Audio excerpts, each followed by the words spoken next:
안녕하세요. 반미와 세계자주의 눈으로 세계 정세를 재미나게 해설해드리는 박동지의 세계의 눈 26화입니다.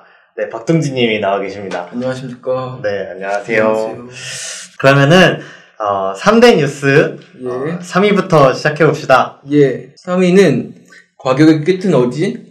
영국 트럼프 보리스 존슨 총리 납치요입니다. 네, 이거 영국의 새로운 총리가 뽑혔나봐요. 맞아요, 새로운 총리가 뽑혔어요. 아, 네, 뭐 브렉시트 때문에. 예, 그러니까 이게 어떤 일이 있었냐면 테레사 메이가 2016년에 그 보수당 국민투표에서 브렉시트가 보수당이 예상했던 거하고 정반대로 브렉시트 하자고 국민투표 결과가 나와버리면서 테레사 메이 총리가 2016년 9월부터 이끌고 있었던 거거든요. 네. 어쨌든 브렉시트를 하긴 하는데 충격이 좀 덜하게 합의를 보면서 천천히 하자.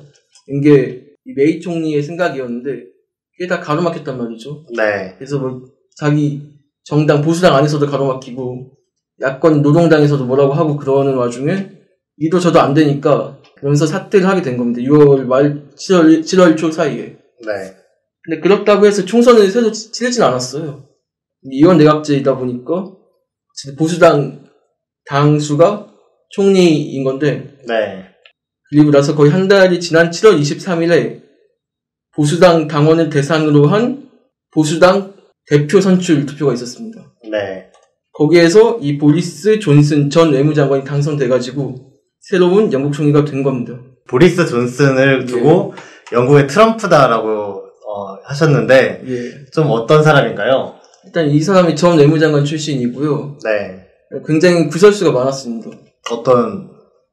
일단 난잡한 성추명부터 시작을 해가지고 일단 브렉시트를 해야 한다는 거, 과격적인 발언을 엄청 내놨고 머리도 생도난 볏짚 색깔이거든요. 그래서 트럼프하고도 닮았다고 해가지고 굉장히 과격 이미지, 그러면서도 미국하고 가까운 이미지. 이 사람이 영국, 미국 이중국적자고 그렇기도 했어가지고. 아, 이중국적자예요? 예, 지금은 헷갈리는데 어쨌든 이중국적이었어요. 아, 영국에도 살고 미국에도 살고. 그러면서 트럼프하고도 뭐 성향이 가깝고. 어쨌든 지도자로서는 그릇이 아니고 격이 안 맞는다 라는 논란이 있었던 인물인데 이 인간이 끝내 영국의 총리가 된 겁니다. 당 대표가 되면서? 예, 근데 이 과정이 되게 웃겨요, 사실. 어떤데요? 영국 전체 인구가 6,700만 명이에요. 네. 이 사람이 어떻게 총리가 됐냐면 보수당에서 당원 대상 투표를 했단 말이에요. 네. 당 대표를 뽑는 선거인데. 근데 그게 꼴랑 16만 명 대상으로 했어요. 그 우편 투표로. 거기에서 해보니까 이 보리스 존슨이라는 사람이 표가 많이 나왔어요. 꼴랑 그 16만 표 중에 얼만큼 표를 받았다고 그것 덕분에 총리가 된 겁니다. 아, 내각제는 오히려 이런 문제가 좀 있구나. 근데 보통 이런 식으로 총리 안 뽑거든요. 전 이렇게 총리 뽑는 거 처음 보는데. 그럼 어떻게 뽑아요? 보통은 하원에서 뽑죠. 영국 같은 경우는 하원 의원들끼리 선거를 하는데 이건 그렇게 한 게 아니고 당원들 대상으로 한 거예요. 만약에 의원들 대상으로 했으면 결과가 또 달랐을지도 모르거든요. 그렇겠네요. 예. 그래서 이 사람이 어떻게든 끝까지 브렉시트를 하고 말겠다라는 어떤 하드 브렉시트 주의자이기 때문에. 아, 이 사람은 또 하드 브렉시트야? 그냥 막 하자 이주의예요. 네. 근데 영국하고 달리 EU에서는 좀 신중하거든요. EU에서도 새로운 집행부가 선출돼가지고 좀 신중히 합시다. 뭐 영국이 하는 얘기 들어줄게 하는데 이 사람 정반대의 성향이라서 충돌이 꽤 크게 있을 것 같습니다. 두고 봐야겠습니다. 네, 그럼 3위는 이렇게 하고 2위는 무엇입니까? 2위는 호르무즈 해역 한미일 군사연합체 논란입니다. 이건 어떤 것입니까? 이것은 최근 24일에 구구 메파 볼턴이 한국을 찾았죠. 네. 나경원을 먼저 만나고 그 다음 회사에 뭐 정의용 국가안보실장을 만났다고 하던데 거기에서 나오는 기사를 보니까 호르무즈 해협 협력 방안을 논의했다. 기사가 나왔습니다. 호르무즈 해협 같은 경우에 이제 이란인 거죠? 그렇죠. 이란에 있는 호르무즈 해협이죠. 네, 여기에 뭐 파병을 해달라는 거예요? 이게 정확히 어떤 구조냐면 미국이 한미일 삼각 군사 동맹을 추진하려고 하는 거고요. 그 이전에 이와야 타케시 일본 방위상한테 접근해가지고 같이 공동 방위를 하자고 먼저 얘기를 했어요. 한국이 뒤늦게 얘기를 한 겁니다. 네. 근데 이와야 타케시 방위상 일단 우린 그런 거 생각 안 하고 있다는 식으로 얼버무리긴 했어요. 그런 식으로 해놓고 지금 한국하고 일본 한창 사이가 안 좋게 싸우고 있는 와중에 볼턴이 한국에 갑자기 납치셔가지고 갑자기 이 호주문제 해협 협력 얘기가 나온 거거든요. 네. 한미일 군사 협력을 통해서 관계를 억지로 묶어내겠다 이 얘기를 하고 있는 겁니다. 미국이.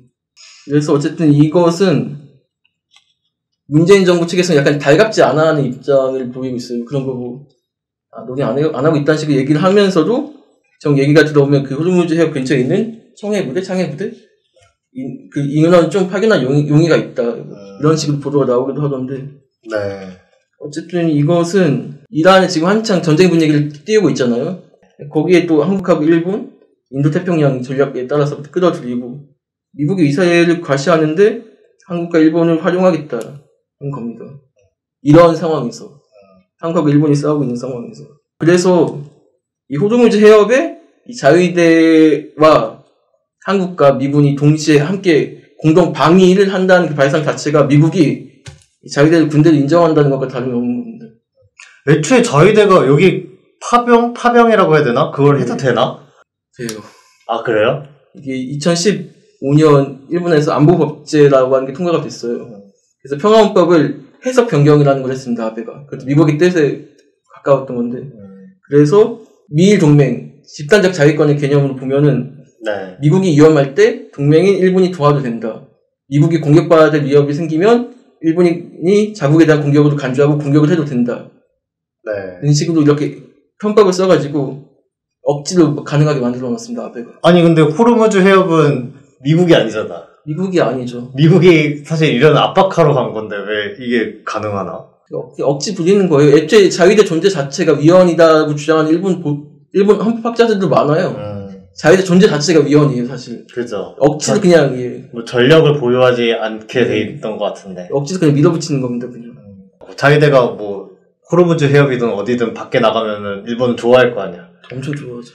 근데 만약 문재인 대통령이 만약 파병을 하게 되면, 파병이든 아니면 뭐 이동 조치를 하든 간에, 자위대와 한국군이 나란히 뭐 같은 작전을 뭐 해야 될 수도 있겠네요. 그 상황은 불가능하게 저희가 싸우고 있는 거 아니겠습니까? 네. 문재인 정부로서도 엄청 쉽지 않을 겁니다. 아니, 게다가 또 이란과 관계가 안 좋아질 거 아니야, 우리들은. 그렇죠, 안 좋아지죠. 네. 일본도 이란하고 친하거든요. 일본도 약간 애매해요. 아베 생각이 좀 나네요. 네. 3대 뉴스 1위는 무엇입니까? 1위는 지난 7월 21일에 있었던 일본 참여연 선거인데요. 네. 아베 자민당 패배, 일본 참여연 선거 결과의 모든 것입니다. 네, 일본에서 참여연 선거가 있었는데 그거에 대해서 다루는 것 같은데. 예. 네, 일단 뭐 참의원 선거에 대해서 뭐 일단 간단하게 설명 좀 해주시죠. 이게 25회차 참여연 선거인데 네. 일본 중의원하고 참여연이 있거든요. 참여연 선거는 사실 별로 중요하지가 않아요. 중의원에서 총리가 선출이 되고 참여연은 뭐 중의원에서 넘어오는 법률이 있으면 그걸 다시 돌려보내거나 그런 거거든요. 지금은 자민당이 이석이 다 많아가지고 큰 기능은 못하고 있거든요, 사실. 네. 그러고 있는데 이번에는 엄청 중요한 선거를 떠올렸습니다. 아베가 평화헌법 개헌을 할 수 있냐, 없냐, 그 갈림길에 선 선거다. 라는 평가가 지배적이었기 때문이죠. 그럼 이거는 무슨 뜻인가요? 그 중의원 선거에서는 아베가 개헌을 할 수 있는데 참의원에서 막힐 수 있었던 상황이 유지되냐 마냐 이런 문제인가요? 맞습니다. 양원에서 각각 3분의 2가 개헌안을 발의해가지고 그걸 국민투표를 붙이고 개헌이 되는 건데. 네. 일단 중의원에서는 3분의 2가 넘었습니다. 아베 쪽이? 예, 아베 세력이 넘었어요. 네. 참여는 계속 못 넘고 있었어요, 계속. 그러다가 아베 임기가 2021년 9월까지로 일단 돼 있어요. 네. 점점 시기가 다가오고 있죠. 시기가 가고 있죠. 네. 초조해진 거죠. 그래서 이번 선거에서만큼은 참여원에서 그 3분의 2석을 반드시 얻어서 개헌을 내후년까지는 어떻게든 국민투표에 붙인다. 이게 아베의 생각이었던 겁니다. 그래서 일본에서도 한국에서도 엄청 크게 이 선거를 주목했던 거죠. 아, 네. 이 결과는 좀 어떻게 되었나요? 아까 보니까 뭐 아베 자민당 패배 이런 이야기도 하셨었는데. 예, 그렇죠. 결과는 그러니까 아까 그 개헌선 3분의 2 말씀드렸는데 네. 개헌선 확보 자체는 실패했습니다. 아, 3분의 2 실패했어요? 네, 그런 의미에서 보면 아베의 패배가 맞고 일본이 현재 자유민주당, 자민당하고 공명당이 함께하는 연립여당이거든요. 아, 네. 그런데 자민당은 9석이 줄었어요, 되려. 참여연에서. 아, 그래요? 예, 그래가지고 자민당 단독으로는 과반에도 미치지 못했습니다. 아. 그러니까 뭔가 승리를 뭔가 한 것 같아 보이긴 하는데 예전에 비하면 뭔가 어정쩡해요. 아베가. 어쨌든 자민당이 1당인 거는 맞고 1당인 건 그건 확실하죠.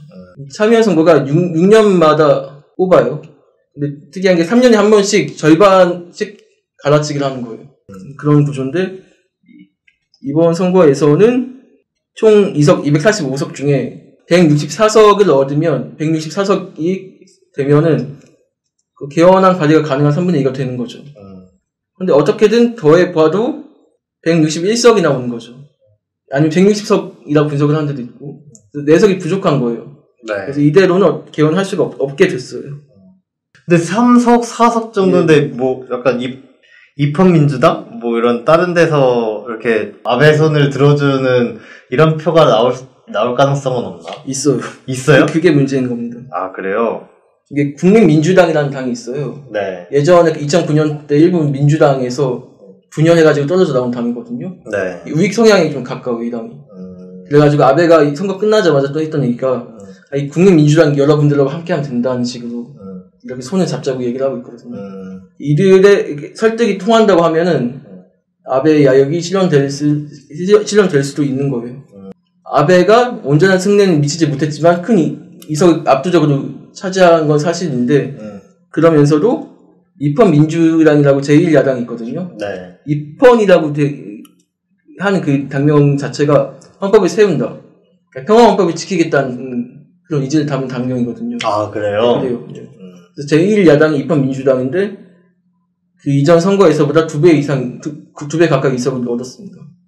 그래서 이 당이 제1야당으로서 지지를 얻고 있구나 라고 하는 게 이번에 확인이 됐어요. 그리고 또 그 이전에 아예 정당이 있지도 않았던 레이와 신생금이라고 하는 신생정당도 네. 떠올랐는데 이 정당의 특징은 일단 흑텐마 오키나와 해놓고 미군기지 계속 주는 걸 반대하고 아, 네. 예전에 그 대표가 또는 한국당인가 그냥 줘버려라 그런 얘기를 했다고도 하고 네. 사회복지 얘기하고 당선자도 이번 중증 장애인이 두 명인데 그런 점에서 꽤 의미 있는 돌풍을 일으켰거든요. 약간 진보적인 측면도 퇴보적인 측면도 다 있었던 혼재된 선거였다고 볼 수 있습니다. 전체적으로 봤을 때는 아베는 목표한 바를 만큼은 달성하지 못했지만 개헌에는 조금 더 가까워지는 뭐 이런 상황이고 예. 진보 뭐 입헌민주당이라든가 레이와 신생구미 예. 네 라는 좀 더 진보적인 이런 모습도 보여주고 예. 했었다. 중의원에서 지금 헌법심사위원회가 자민당이 계속 가동시키려고 하거든요. 네. 그래서 논의해가지고 개정안을 도출을 내보자. 어쨌든 여론 반대하고 있는 상황에서 섣불리 나서지 못하고 있던 건데 계속 야권이 다 반대했단 말이에요. 네. 입헌민주당이 특히 반대를 크게 해가지고 심사위원회조차 열리지 못했어요. 네. 그래서 이번 선거를 승리라고 우겨대면서 아베는 심사위원회 중의원에서도 열고 참여원에서도 열고 하면서 우리 자민당이 만든 자민당이 평화헌법에 그 군사적 기능을 할 수 있는 그 안을 같이 논의하자고 지금 막 밀어붙이고 있는 상황입니다. 어쨌든 앞으로 개헌 논의를 본격화하겠다. 예, 그런 의지 야욕을 노골적으로 드러내고 있어요. 네. 그러면은 어쨌든 아베의 개헌 관련한 선거 결과를 좀 쭉 본 것 같고, 예. 네. 그리고 또 아까 뭐라 그랬지? 혼재돼 있다고 하셨던가? 어쨌든 또 진보적인 움직임도 일부 포착이 된 것 같던데 요거에 대해서도 좀 더 이야기해 주시죠. 우선은 이번 참여연 선거에서는 지금 어쨌든 야권이 4분 우열돼 있어요. 네. 예전에 민주당이 어쨌든 한때는 2009년부터 3년 동안 정권을 차지한 적은 있었는데 그때 다 갈라져 나왔거든요. 그래서 지금 그 민주당이 입헌민주당하고 국민민주당으로 갈라져 있는 거예요. 네.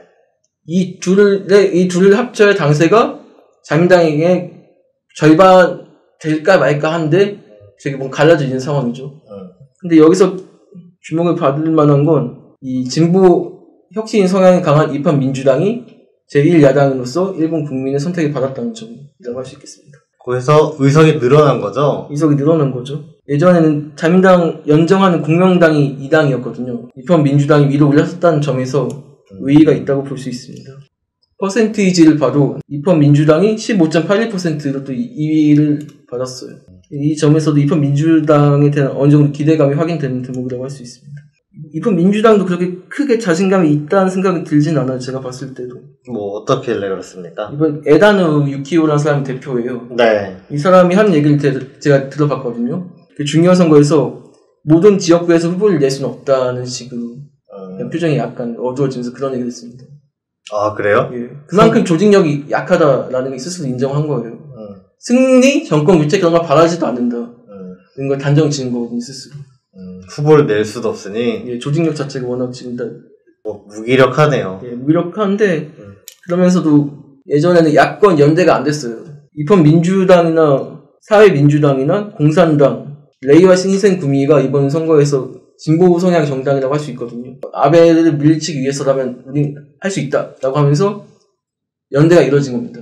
여기서 이의가 있던 게 아베가 친히 뭐 어느 지역 아키타현을 가가지고 그 지역에서 꼭 찍어달라고 했는데 그렇게 했는데도 불구하고 그 지역에서 야권 단일화한 후보가 승리를 했습니다. 그 지역구에서. 그렇게 10곳 정도 승리를 거머쥐었던 거예요. 그런 점을 봤을 땐 야권 연대가 위력을 발휘한다. 입증은 어느 정도 된 겁니다. 그래서 이번 선거의 특이점, 진보인가 퇴보인가 한번 논의해보면 좋겠습니다. 뭐 이건 어떤 얘기입니까? 이번 선거가 일본 1945년 이후에 치러진 선거 중에서 역대 두 번째로 낮은 투표율을 보였습니다. 예, 그래서 48.82%가 나왔고 이 50% 이하 투표율은 역대 일본 전국 단위 선거에서도 24년 만이라고 해요. 근데 흔히 저희가 생각을 했을 때 투표율이 낮으면 어리신 분들이 더 많이 가고 젊은 사람들이 참가를 덜 하기 때문에 보수 계열 정당이 지지세를 더 많이 얻는다라고 흔히 분석들이 나오잖아요. 그렇죠. 근데 이번 선거에서는 투표율이 이렇게 낮았는데도 자민당이 오히려 9석을 잃었습니다. 입헌 민주당도 덩치를 2배로 늘렸고 특히나 그 레이와 신생구미라고 하는 정당은 그 배우 출신인 야마모토 타로라는 사람이 만든 정당이거든요. 근데 그 사람이 자기 이름에 내걸고 다른 비례대표들을 당선시켜 주세요 하고 일본은 그렇게 할 수 있어요. 자기 이름을 투표하면 다른 비례대표를 당선시킬 수 있는 그런 구조가 있어요. 아, 그런 게 있어요? 진짜 특이하네. 이번 선거에서 처음 도입됐다고 해요. 아, 그래요? 그렇게 했는데 96만 표를 얻었습니다. 아, 엄청 많이 얻었네? 그것도 그 이전까지는 40몇만 표였다고 하니까 기록이 완전히 갈아엎은 거예요. 그래서 이 새로운 신생 진보 정당에 대한 기대치가 엄청 높다고 하는 게 확인됐고 특히 야마모토 타로라는 사람이 자기 총리가 되겠어라는 말까지 공개적으로 했고 또 의미가 있는 게 일부러 일본 주요 언론에서는 배제를 시켰단 말이죠. 야마모토 타로가 누군지 뭐 레이와 신생구미가 뭔지 알지도 못하게 자체 홈페이지 운영하고 자체 SNS에서 조직을 키워가지고 96만 표를 읽어낸 겁니다. 이건 상당히 크게 얻어낸 거네요. 상당히 크게 얻어낸 거고 고무적인 거고요. 그래서 이런저런 점들을 봤을 때 아베 반대를 외치는 일본 시민들이 투표장으로 가셔가지고 저지시켰다라고 평가할 수 있는 겁니다. 그런 점에서 진보적인 측면이 있다 볼 수 있습니다. 그러면 이건 진보라고 볼 수 있을 것 같고 퇴보는 뭡니까? 퇴보는 그럼에도 불구하고 야권이 아직까지는 지지가 크지 않다는 게 있고 그러니까 연주사를 해보니까 43%가 야권이 힘냈으면 좋겠다고 했대요. 아, 그래요? 자민당 지지세하고 비등비등한 거거든요, 사실. 그러네요. 그런데도 불구하고 투표를 안 한 거죠. 그렇죠. 못 믿겠다는 거죠. 그렇게까지는. 대항마로서는 자민당 대항마. 지금 아베가 총리를 할 수 있는 동력이 뭔지 아세요? 몰라요. 연주사를 보면 이것도 다른 사람보다 나으니까요. 제 대안으로 누가 하면 좋겠다는 게 없나 보네요. 만약에 야마모토 타로가 잘 해내면 변화의 가능성이 있긴 있을 겁니다. 갈등, 세대 차이가 좀 있습니다. 그러니까 10대, 20대 자민당 지지가 이번에 41%가 나왔습니다. 높게 나왔네요. 엄청 높게 나온 거거든요. 2010년 이전까지만 해도 반대였거든요, 사실. 10대, 20대들은 진보 혁신 성향의 정당을 지지했단 말이죠. 근데 2009년 동일본 대지진이 있었죠, 후쿠시마 폭발. 그걸 거치고 나면서 야권을 바라보는 시선이 굉장히 싸늘해진 겁니다. 그때 민주당 정권이었던가요? 네, 민주당 정권이었어요. 네. 시선이 굉장히 싸늘해졌고, 그래서 아베 지지세가 40%가 넘어가게 됐습니다. 뭔가 고정적이 됐어요, 지금. 더구나 이번 사면 선거가 처음으로 18세부터 투표가 가능하게끔 한 거거든요. 네. 그 18세에서도 자민당 지지세가 높았습니다. 그리고 상대적으로 입헌 민주당이나 공산당 등 혁신 정당 지지세는 오히려 노년층으로 갈수록 많아졌어요. 아, 그래요? 예, 이것도 뭔가 특이한 현상 같아서. 70대 뭐 이런 사람도? 예. 아, 그래요? 신기하네. 그러면은 일본에서 참의원 선거가 이렇게 됐는데 앞으로 좀 어떻게 될까 이거 좀 보면 좋을 것 같아요. 그 중의원 선거가 중요하다고 했었는데 예. 이거는 또 언제 있나요? 중요한 선거는 일본에서 나오던 소문이 있어요. 네. 11월쯤 해가지고 아베가 중의원을 해산하고 총선 실시할 것이다. 아, 저기에? 예. 원래는 언제 했어야 되는데? 원래는 2021년 10월이 임기 만료예요. 중의원 임기 만료. 아, 아베 임기 원래 끝날 때? 예. 아베가 그 전에 해산을 해가지고 다시 신임을 얻어가지고 개헌을 추진하려 할 것이다. 라는 소문이 있었거든요. 네, 근데 중의원에서는 개헌할 수 있는 상황이라고 했던 거 아니에요? 맞는데 네. 더 뭔가 더 압도적으로 좀 더 얻어서 확실하게 개헌에 마침표를 찍자.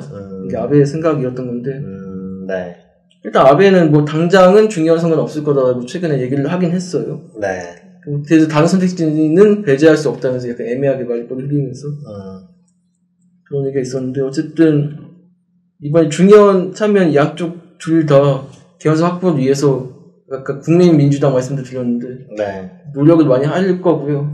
여론전도 펼칠 겁니다. 네. 예산심사위원회도 있을 테고 다 중요한 심사위원회를 전부 다 상임위원회를 전부 다 자민당이 꽉 쥐고 있고 야당에서 뭐 심사위하고 국정조사해야 한다고 하면은 다 가로막고 그러면서 다 가로막으면서 개헌만을 위해서 쭉 나아갈 겁니다.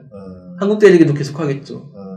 제가 보기엔 한국 대리기는 일단 반복이 정도로 평화법 개헌 이슈하고 합쳐가지고 꺼내서 보여준 것 같고 한국에 맞서기 위해서라도 군대가 필요하지 않겠냐라고 하는 여론을 계속 끌어모아서 참여하는 발판을 삼아서 다음번 중요한 선거에서는 한국과 북한 얘기가 크게 나올 겁니다. 왜냐면 아베가 선거 끝나고 했던 얘기가 이제는 한국이 답할 차례다라고 했어요. 그러니까 일본이 원하는 답을 내달라, 무력 끌어라 이 얘기를 한 거죠. 계속 하겠다는 얘기예요. 그리고 어쨌든 이게 아베가 역대 일본 내각 처음으로 평화헌법 개정을 하겠다고 들고 나온 거거든요. 지금까지 이런 일본 총리는 없었거든요. 네. 처음인데 그래서 이 아베가 평화헌법 개정을 한다는 그런 게 일본인들도 인식이 돼 있는 거죠. 하려고 시도한다. 그러니까 아베가 도중에 물러나느냐 물러나지 않느냐에 따라서 이건 많이 갈려요. 어느 길로 가게 될지 일본이. 근데 일단 아베가 3선까지는 확정이 돼 있고 2021년 9월까지 그 이후에 사선을 더 하느냐 뭐 마느냐에 따라서 그거에 따라서도 결과가 또 달라지겠죠. 나 아베가 임기가 21년까지라고 그래서 21년 지나면 안 볼 수도 있겠구나 이런 생각했는데 그러지 않을 수도 있네. 그러지 않을 수도 있죠. 아, 그래요? 어쨌든 2012년 제2차 아베 내각이 출범하고 5번 넘게 연승을 한 거거든요. 네. 그런데 이번에서 특이했던 게 절대 득표율이라는 게 있거든요. 네, 투표 꼭 참여한 사람 아니더라도 네. 해서, 네. 18.9%밖에 못 얻은 거죠. 전체 유권자의 18.9%만 자민당 아베를 지지한다고 나온 거죠. 어쨌든 전체 일본인들을 봤을 때 아베를 지지하는 게 약한 거예요. 기반이 없어요, 사실. 억지로 지금 자민당 우위 선거제를 통해서 유지가 되고 있는 거고요. 근데 지금 아베 정권이 젊은 세대에서 인기가 있는 이유가 일단 아베노믹스라고 해가지고 취업률을 90% 넘게 만들어놨다고 이런 얘기를 하는데 네. 이게 통계 조작이라고 한 게 확인됐거든요. 아, 네. 통계를 조작해가지고 다 부풀린 거다라고 했는데 일본 정부는 제대로 답변도 안 하고 뭉개버리고 언론 보도도 못하게 막고 그런 상황이고 적자도 심하고 그렇기 때문에 이런 점들이 다 밝혀지면은 아베 정권이 기반은 부심을 잃게 될 거라고 생각이 들어요. 이 아베노믹스가 이 빚 내가지고 약간 경기 부양시킨 건가? 예, 그 양적 완화. 아, 그래요? 언제 무너질 수도 있는 거 아니에요, 이러면? 무너질 수 있고 올해 1월 6월까지만 해도 9조 2천억 원 적자를 봤다고 합니다. 5개월 동안? 예. 네. 허상일 수 있다는 거예요. 잘 되고 있는 것처럼 보이는 경제가. 구체적인 상황은 다를 수도 있겠지만 미국의 그 서브프라임 모기지론 그 사태 때도 경기 부양 부동산으로 막 하다가 이제 팍 무너진 거였는데 일본도 그럴 수도 있는가? 그렇게 될 가능성도 없진 않죠. 지금 한국 경제는 그래도 어느 정도 선방에서 성장을 하고 있는 국면인데 네. 일본 경제는 어떻게 현상 유지해서 약간 앞서는 그런 느낌이거든요. 그래서 뭐 일본에서는 바람이 불고 있는 겁니다. 네. 평화로 갈 거냐 전쟁으로 갈 거냐라고 하면서 아베의 권력을 쥐고 있으니까 권력의 바람이 거센 건데 그래도 거기 맞서는 민중들의 움직임도 주목해 볼만하다고 저는 생각이 들어요. 또 이번에 주말에 신주쿠역 앞 광장에서 아베 반대 시위가 열린다고 합니다. 네, 그러면은 지금까지 일본 참의원 선거에 대해서 쭉 살펴봤는데 뭐 전반적으로 들으면서 일본이 진짜 뭐 보수적인 나라잖아요. 선거 정치 구도가. 예, 맞습니다. 하지만은 좀 변화의 움직임이 있구나. 국민들의 어떤 지향 이런 거가 지향이 없다기보다는 사실은 지향을 모아낼 수 있는 정치 세력이 없구나. 뭐 이런 생각이 주로 들었던 것 같아요. 사실 일본이 우리나라 경제 공격해서 얻는 게 양국에 따지고 보면 없잖아요. 괜히 일본도 어쨌든 경제적으로 피해가 없진 않을 텐데 굳이 왜 이런 일을 우리가 해야 되나 생각이 좀 듭니다. 네. 우리가 일본의 경제 공격에 맞서서 잘 싸워서 정신 차리는데 일조를 해야 되지 않을까 하는 생각이 들었습니다. 저는 뭐 이 반아베 친평화 구도를 딱 잡고 똘똘 뭉쳐서 동력을 잘 발휘해가지고 과거사도 청산했으면 좋겠고 진짜 남북하고도 친하게 지냈으면 좋겠고 그런 마음이 듭니다. 그리고 일본 같은 경우는 이상하게 총리가 장기 집권을 하면은 뭔가 사회가 이상해졌어요. 항상. 예전에 그랬던 일이 있었어요? 고이즈미 주니치도도 5년 장기 집권했거든요. 네. 근데 또 우정 민영화라고 해가지고 우체국 민영화. 그러니까 당시 우체국 보험이 부피가 컸거든요, 무게가. 네. 그걸 다 시장에 던져주자고 했던 게 고이즈미 주장이었던 건데.